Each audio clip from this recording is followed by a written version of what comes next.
Hi guys, good morning. Ito, napakaaga namin gumising kasi nga maaga kaming natulog kagabi. Sobrang pagod ako kahapon at hindi ko na nagawang i-unbox tong aking mga pinamili.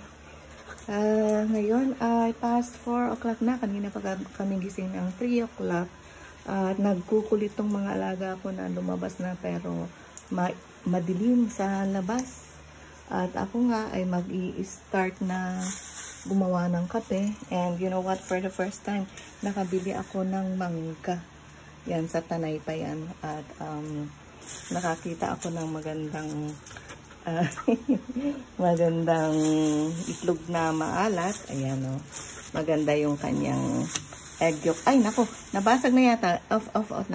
Ayan, paano na? Paano na tayo? No. You're going to eat later, okay? And, yan, ganito kami.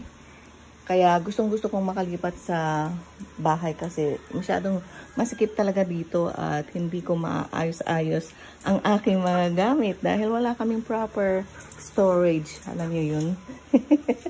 Ang kulit talaga. Ang gulo, oh. Pati yung mga pinamili ko the other day. Yun yata meron kami okasyon sa Kapilya. Hindi ko pa naayos. Ang daming basura. Yan.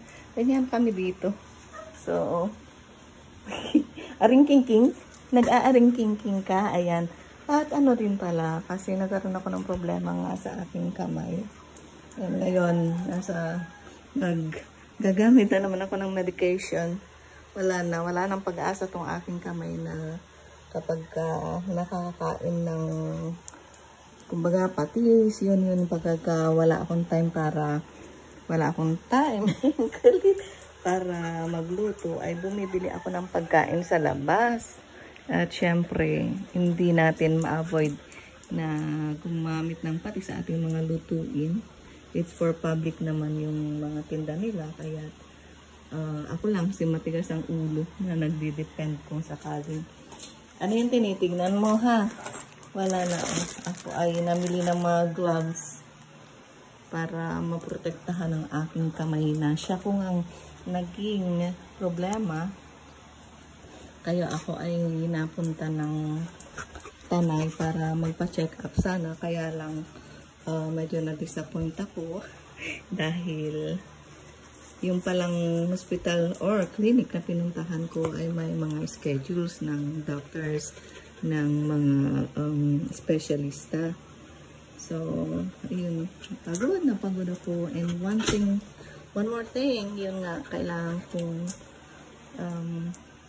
ihanda yung pagpapatuloy ng paggawa ng aking small house. Tapos nagkaroon ng mga, ano bang tawag dito? Naging komplikado ba sa schedule ng mga gagawa. So, stop, baby. Get off. Can you get off, please? Tignan nyo. Ganyan sila, oh. So, hanggang dito na lang muna. At umpisahan ko na ewan ko, gagawa ako ng kape o mag-hot cake. I don't know. Ito, ito palaging kapag ako'y napunta ng Tanay, meron silang treat. Alam mo, parang naging sari-sari store ang aking apartment kasi nga darating yung aking apo, pinaghahandaan ko. Mahilig sa mga chicheria. I know it's not good, pero tuturuan ko siya na limitahan yung pagkain nito. Dahil ako natutunan ko maraming naka-stock pero hindi ko inuubos yung isang pack, maliit na pack. Binabalik-balikan lang. Unlike before, nung ako ay nagtatrabaho sa Amerika, din nila ng mga aso aking legs. Talagang malaking pake. Ito yung inuubos ko. Ayun na nga, nagkaroon ako ng kidney stones. Kaya natuto naman na i-control. Ang hindi lang matutong i-control ay yung pagkain ng nag-trigger ng aking eczema. Yan, ang sakit niyan. Okay, napahaba na to. Thank you for watching, guys. Hindi na ako nagpakita kasi hindi pa nakapag-subscribe.